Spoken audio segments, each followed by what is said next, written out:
ഒരു എക്സ്ക്ലൂസീവ് വാർത്തയാണ് Kairali news exclusive. 2019 ശബരിമലയിലെ ദ്വാരപാലക ശില്പങ്ങളിലെ സ്വർണ്ണപ്പാളി ചെമ്പുപാളി എന്ന് റിപ്പോർട്ട് നൽകിയത് ഉദ്യോഗസ്ഥർ. ദേവസ്വം വിജിലൻസ് ഹൈക്കോടതിയിൽ സമർപ്പിച്ച റിപ്പോർട്ടിലാണ് ഗുരുതര കണ്ടെത്തലുകൾ ഉള്ളത്. വിവരങ്ങളുമായി ഇപ്പോൾ ഷീജ ഞങ്ങളുടെ പ്രതിനിധി ചേരുകയാണ്.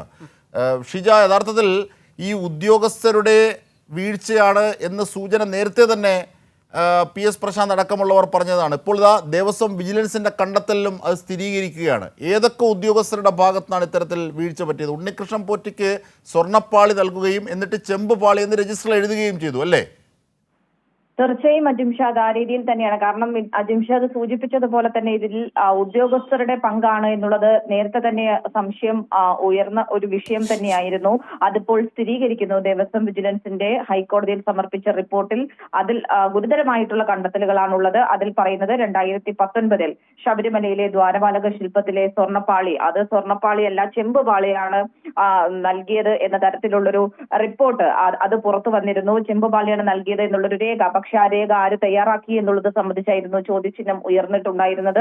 അതിലാണ് ഇപ്പോൾ കൃത്യമായ രീതിയിൽ ഉദ്യോഗസ്ഥരുടെ ഭാഗത്തു നിന്നാണ് ഈ വീഴ്ച സംഭവിച്ചിട്ടുള്ളത് എന്ന് വ്യക്തമാകുന്നത്. അന്നത്തെ അഡ്മിനിസ്ട്രേറ്റീവ് ഓഫീസറായിരുന്ന മുരാരി ബാബു, അതോടൊപ്പം തന്നെ തിരുവാഭരണ കമ്മീഷണറായിരുന്ന G Baiju, executive officer Sudheesh എന്നിവരാണ് ഈ ഒരു റിപ്പോർട്ട് നൽകിയത് എന്നുള്ള കാര്യമാണ് ഇപ്പോൾ ദേവസ്വം വിജിലൻസ് ഇന്ന് ഹൈക്കോടതിയിൽ, നമുക്കറിയാം ഹൈക്കോടതിയിൽ ഈ റിപ്പോർട്ട് സമർപ്പിച്ചതിന്റെ അടിസ്ഥാനത്തിലാണ് ഹൈക്കോടതി പ്രത്യേക അന്വേഷണം ഉൾപ്പെടെ പ്രഖ്യാപിച്ചിട്ടുണ്ടായിരുന്നത്. ഇന്ന് ഹൈക്കോടതിയിൽ സമർപ്പിച്ച ഈ റിപ്പോർട്ടിലാണ് ഈ ഗുരുതര കണ്ടെത്തലുകൾ ഉള്ളത്. അത് മാത്രമല്ല, ഇതിൽ അന്നത്തെ അഡ്മിനിസ്ട്രേറ്റീവ് ഓഫീസറായിരുന്ന മുരാരി ബാബു, അദ്ദേഹം 2024 എക്സിക്യൂട്ടീവ് ഓഫീസറായിരുന്ന സമയത്തും ഉണ്ണികൃഷ്ണൻ പോറ്റിക്ക് വേണ്ടി അനധികൃത ഇടപെടൽ നടത്തി എന്നുള്ളതിന്റെ തെളിവും ഈ റിപ്പോർട്ടിൽ പറയുന്നുണ്ട്. 2024 ഉണ്ണികൃഷ്ണൻ പോറ്റിയുടെ കയ്യിൽ ഈ സ്വർണ്ണപ്പാളി നവീകരണത്തിന് വേണ്ടി നൽകണമെന്നാവശ്യപ്പെട്ടുകൊണ്ട് കത്ത് നൽകിയിരുന്നു. പക്ഷെ അത് ദേവസ്വം ബോർഡ് നിരാകരിക്കുകയായിരുന്നു.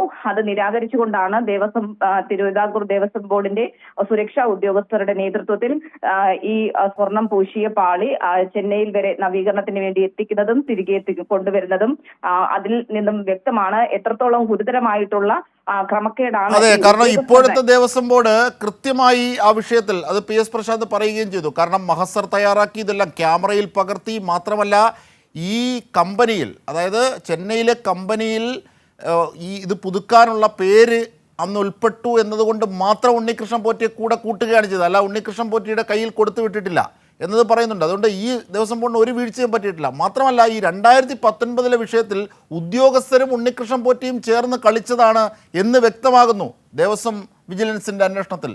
അതാണ് ഇന്ന് കോടതിയിൽ കിട്ടിയ റിപ്പോർട്ട് കൈരളി ന്യൂസ് പുറത്തുവിടുമ്പോൾ, അല്ലേ ഷീജ?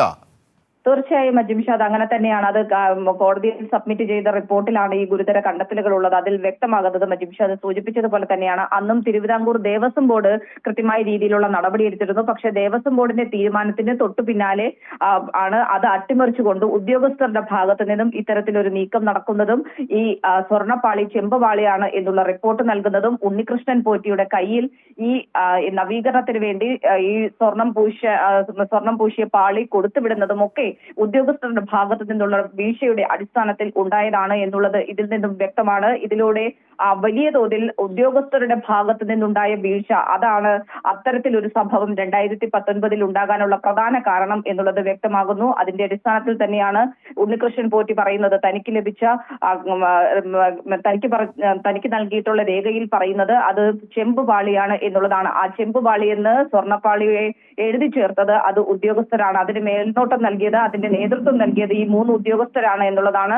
അതിൽ ഈ മുരാരി ബാബു എന്ന് പറയുന്ന ഉദ്യോഗസ്ഥൻ വീണ്ടും അത്തരത്തിലൊരു ഇടപെടൽ നടത്താൻ സ്വർണ്ണപ്പാളി ഉണ്ണികൃഷ്ണൻ പോറ്റിയുടെ കയ്യിൽ കൊടുത്തുവിടാനുള്ള ഒരു നീക്കം അത് 2024 ആവർത്തിച്ചു. പക്ഷെ അത് ദേവസ്വം ബോർഡ് കൃത്യമായ രീതിയിൽ തന്നെ തടയുകയായിരുന്നു എന്നുള്ളത് കൂടിയാണ് ഈ റിപ്പോർട്ടിൽ നിന്നും വ്യക്തമാകുന്നത്.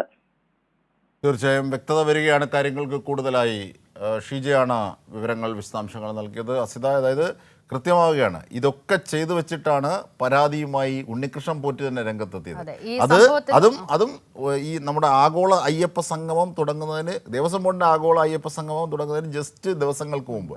അപ്പോൾ അതാണ് ആസൂത്രണം. സ്വന്തമായി ഇതൊക്കെ ചെയ്തു വെച്ചിട്ട് പരാതിയുമായി രംഗത്തെത്തിയെന്നുള്ളത്. എന്താണ് അസിത സൂചിപ്പിക്കുന്നത്? ഇതിൽ ബാക്കിയുണ്ടായിരുന്നൊരു ചോദ്യം ഇത് മാത്രമാണ്. ഉണ്ണികൃഷ്ണൻ പോറ്റിക്ക് കൊടുത്തത് അത് സ്വർണ്ണപ്പാളി തന്നെയാണ് എന്നുള്ളത് തെളിഞ്ഞതാണ്. പക്ഷേ ഈ റെക്കോർഡിൽ അത് ചെമ്പ് എന്ന് രേഖപ്പെടുത്തിയത് എങ്ങനെ എന്നുള്ളതായിരുന്നു അതിന്റെ കാതലായ ഉത്തരവാണ് ഉദ്യോഗസ്ഥർ. 3 ഉദ്യോഗസ്ഥരെയാണ് ഇതിനകത്ത്, പ്രധാനമായും മുരാരി ബാബുവാണ്, പിന്നെ ബൈജു മറ്റൊരു ഉദ്യോഗസ്ഥൻ, അങ്ങനെ 3 പേർക്കെതിരെയാണ് ഇപ്പോൾ വിജിലൻസിന്റെ കണ്ടെത്തൽ. പക്ഷേ അത് കോടതിയിൽ സമർപ്പിച്ചിട്ടുണ്ട്. ഇനി കോടതിയുടെ മേൽനോട്ടത്തിലുള്ള അന്വേഷണത്തിൽ കല്ലും നെല്ലിയും കൃത്യമായി തിരികെയും ഇവരെയൊക്കെ നിയമത്തിനും നീതിയുടെയും മുമ്പിൽ എത്തിക്കാനും ആകും എന്നുള്ളതാണ്. എന്തായിരുന്നാലും ഷീജയാണ് ഇപ്പോൾ വിവരങ്ങൾ, വിശദാംശങ്ങൾ നൽകിയത്.